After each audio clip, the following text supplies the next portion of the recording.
Well, thank you very much for having, can you hear me okay? I apologize that I've come in late to this meeting. I just literally come from the airport, and having seen the people you've had presenting already, you're certainly getting some really excellent work in STS and more to come. I wasn't certain what to prepare for you, and I'm happy. We're just going to have, I think, a lot of discussion. Olaf has asked me to talk for only 20 minutes. So hopefully I'll say something provocative in this time.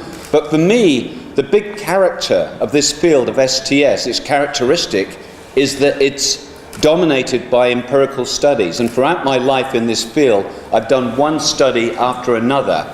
So it's always hard for me to talk about the concepts and the state of the field without talking about a particular study. So I will have one of my studies here, you'll see. So there will be empirical material presented. Okay, so you get a feel for this is how we do our STS. Okay,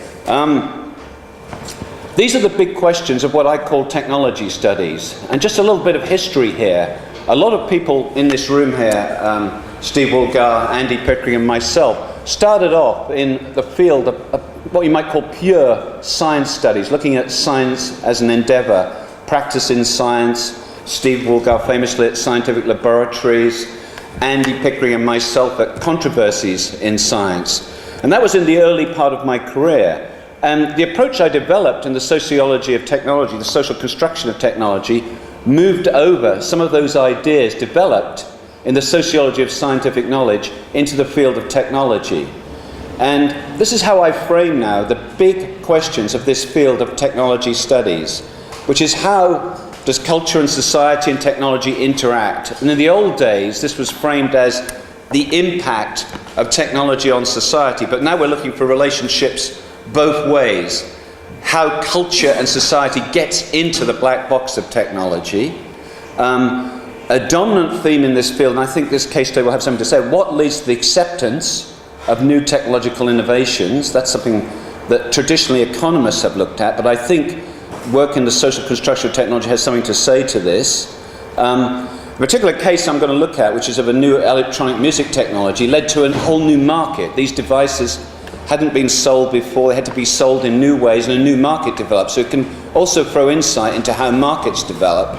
And a bigger issue here is the link between technology and society. How do technologies transform, if we want to use, I'm using the Wittgenstein phrase, our form of life, but you can use other phrases. Just the general impact of technology on society is a wider general issue. I've been looking, the case study I've got is of a musical instrument technology. Now, when I started working on musical instrument technology, in particular the electronic music synthesizer, the chair of my department, Sheila Jasanoff at Cornell University, said to me, "It's okay, Trevor, you've done lots of serious work, you can look at music now, it's okay." And the implication was that music technologies were something that were kind of irrelevant, shouldn't be looked at.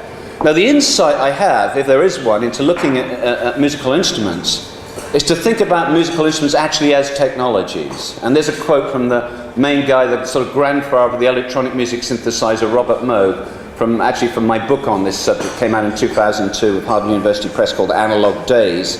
And he just says musical instrument design is actually one of the most sophisticated, specialized technologies that we as humans have developed. And that has been my approach, to take ideas from the field of technology studies to apply them into this new area of musical instrumentation, to think about musical instrumentation in the ideas. So we're moving from science to technology, and now also to the field of music. And this is what I like to do. I like to move, and actually more generally, I'm not going to talk about this today, but I'm happy to talk about it. I've also moved to sound in general. I've just edited the Oxford Handbook of Sound Studies. So I'm particularly interested in sound as a phenomenon. Just as we have visual studies, we can have sound studies as well. And this is a technology of sound. Just to remind you, and if Sheila Jasanoff was here, who's a good friend of mine, I'd show her this slide, just to remind you that actually musical technologies are big news. If you're thinking of innovation, Silicon Valley and so on, I understand this is a theme that people are interested here at this meeting.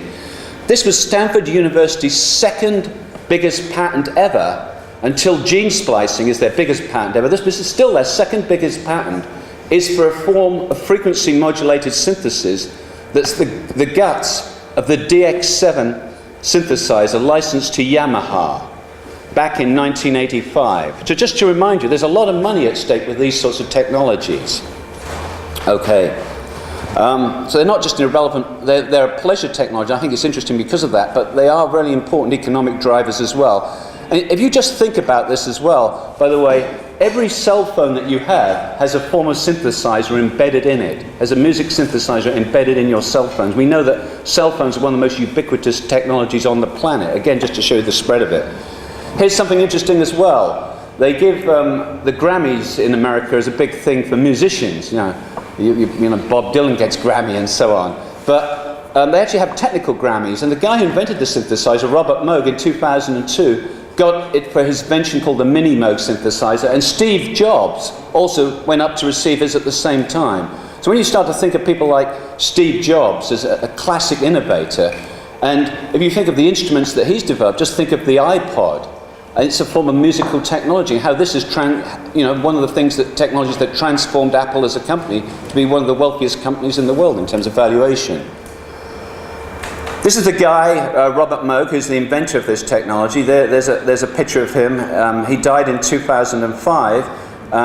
The Mini Moog synthesizer that he's famous for is this one at the front. This is what he got this going. This is the precursor of all music synthesizers today. This is, I see the template. This is the digital form of it, which is available today. This is still an analog instrument. It's a monophonic instrument, both of them, one note at a time. He developed this in early 1971, this Mini Moog synthesizer. But I see it as a portable keyboard instrument, as the precursor for all the other synthesizers that followed. And one of the reasons that the electronic music synthesizer is such an interesting technology is that new musical instruments don't come along very often.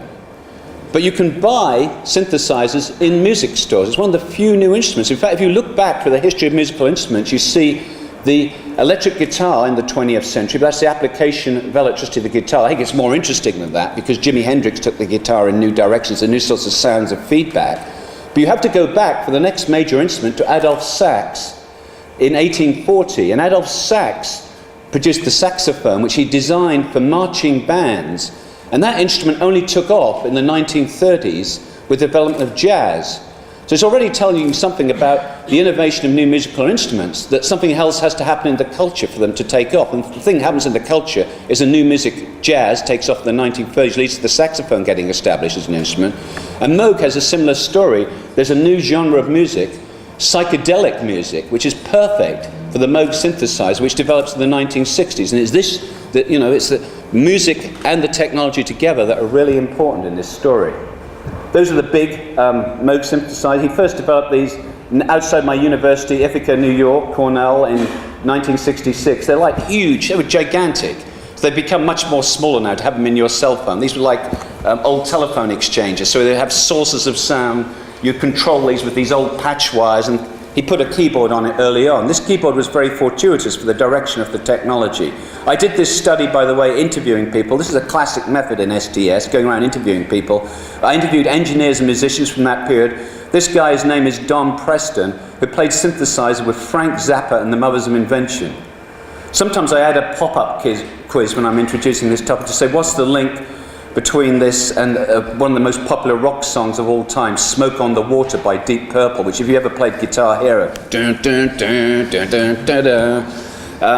Well, that song was for a casino in Switzerland that burned down, where the Mothers of Invention were playing, and what actually happened was Don Preston, Frank Zappa's synthesizer player, this guy here, started a solo. Some Swiss guy got so excited by that solo on the Moog synthesizer, he burnt down the casino, which led to that song.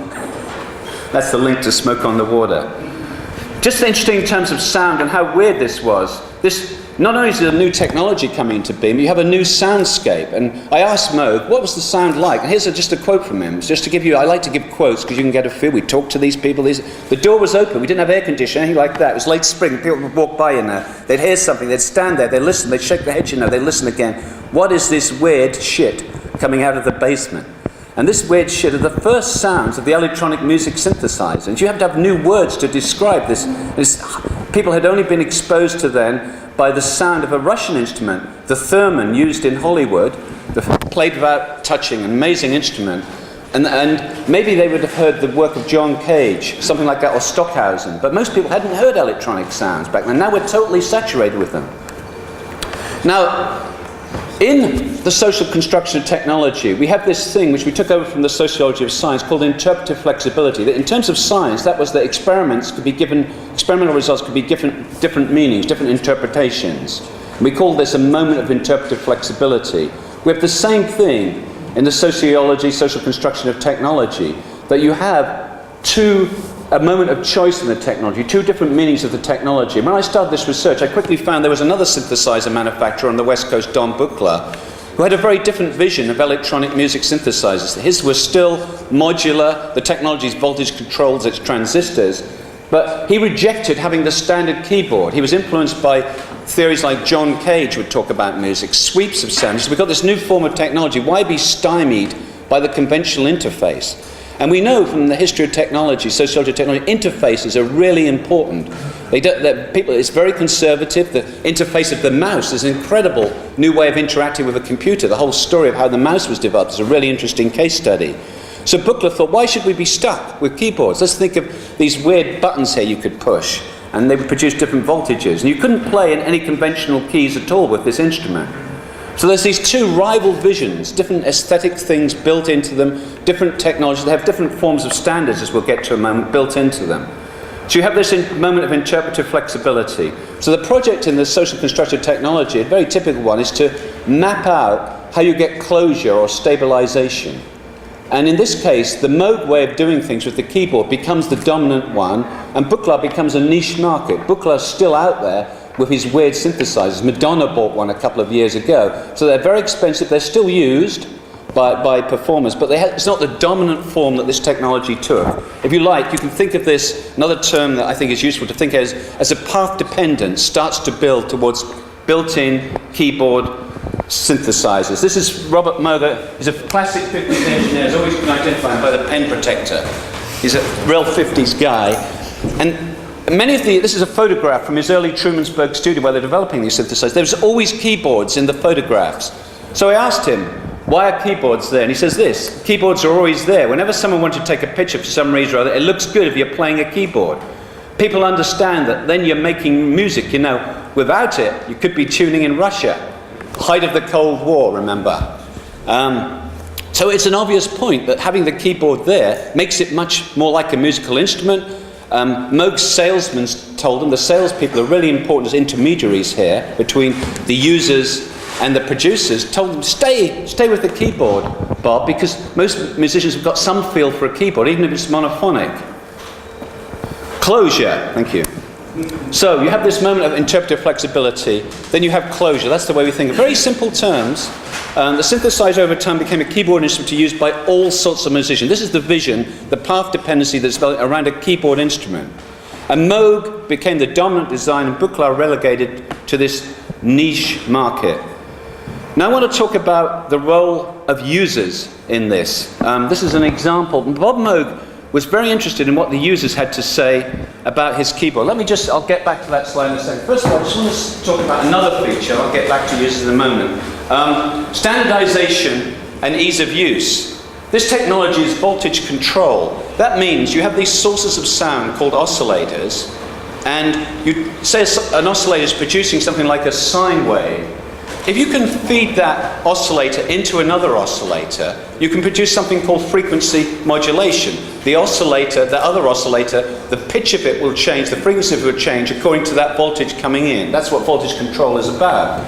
And Moog standardized the synthesizer. He had this idea of the keyboard and octaves around this standard that became a really important technical standard, the volt per octave. So 1 volt into an oscillator produced an octave change in pitch. I'm often asked, how does music culture, piece of culture, get embedded into technology? This is a really classic and good example of it, because music doesn't have to be about octaves. But Moog has got keyboards, he's thinking about music in terms of octaves. So here you have a piece of our culture embedded into a piece of technology. So music culture is built into technology. Buchler couldn't do this because he didn't have this keyboard, so he couldn't define it in terms of octaves.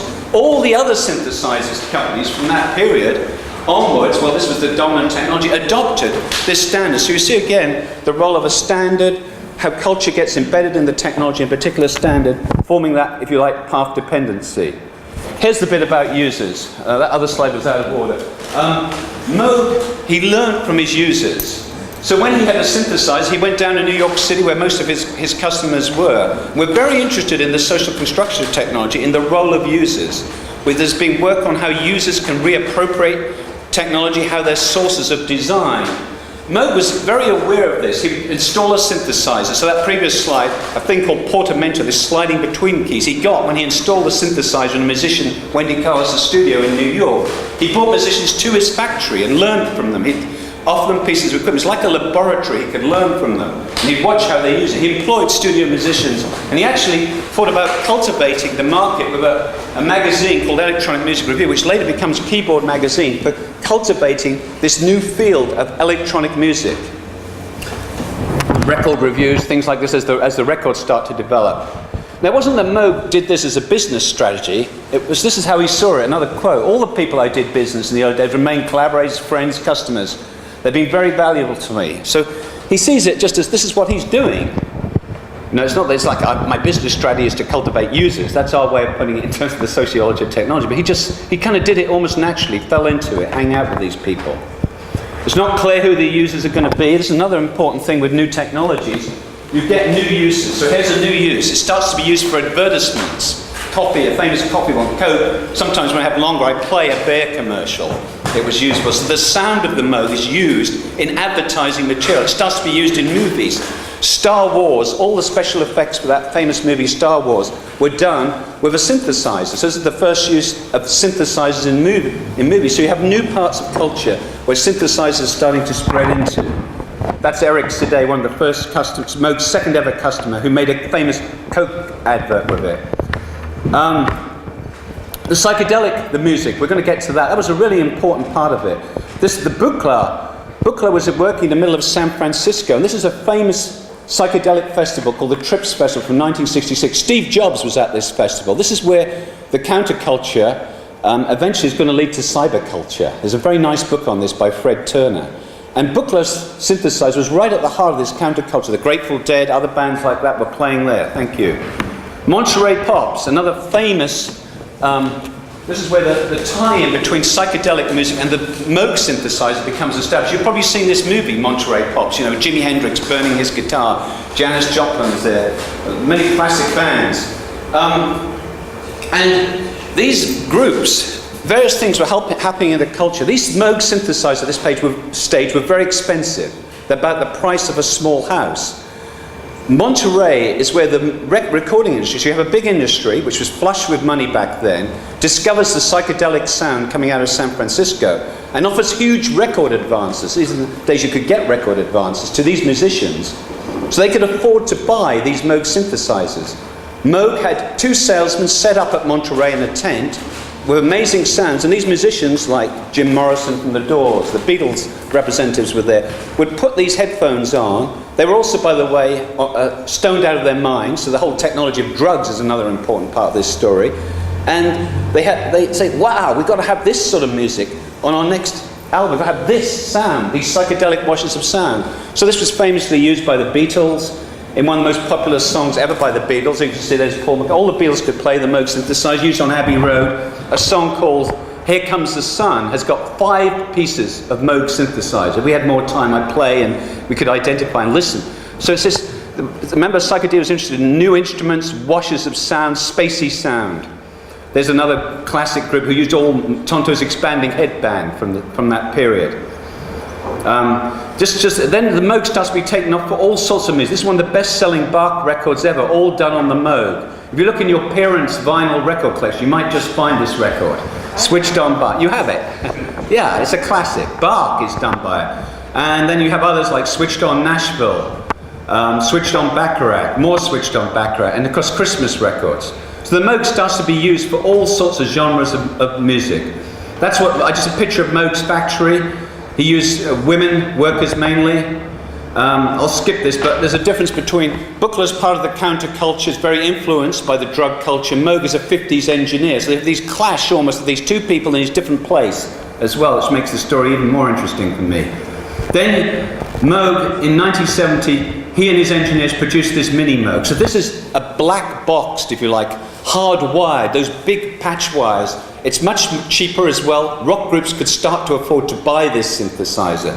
And here, the selling of the synthesizer is really important because the Mini Moog synthesizer is the first synthesizer sold in retail stores. So in social construction technology, we have to study new sorts of actors here. And these are actors that mediate between the users and the producers. And I think salespeople and repair people are really important people to study here. So how does it get into retail music stores, this synthesizer?